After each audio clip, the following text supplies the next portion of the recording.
New details about how the White House's hold on nearly $400 million in military aid promised by the U.S. to Ukraine. Emails made public this weekend seem to suggest a request to freeze the aid came a short time after the president's July 25th phone call with the leader of Ukraine asking for a favor. Less than 2 hours after the call, budget official Michael Duffy sent an email directing the Pentagon to freeze the defense funds.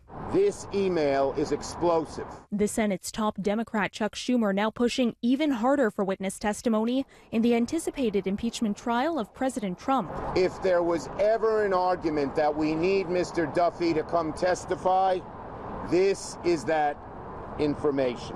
In the email, Duffy writes, based on guidance I've received and in light of the administration's plan to review assistance to Ukraine, please hold off on any additional Department of Defense obligations of these funds, pending direction from that process.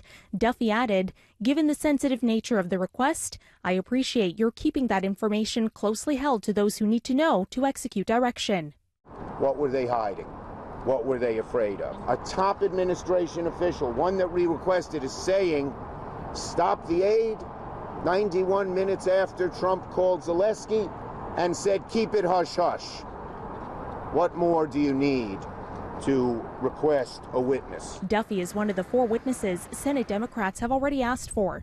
But the vice president's chief of staff says to pull a line out of one email is misleading. Yes, there was a delay. There's nothing new in these emails about the timing. There was a lot of emails and back and forth exchanges about timing of this. Ukraine eventually received the money. It was released in early September. The emails were handed over to the watchdog group Center for Public Integrity in response to a Freedom of Information Act request.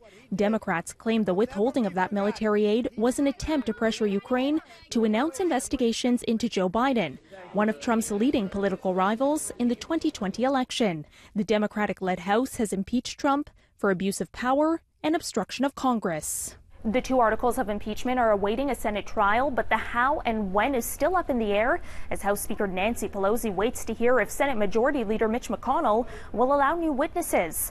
But the vice president's chief of staff indicating in the Sunday shows today that the White House was on board with McConnell's plan for a speedy trial.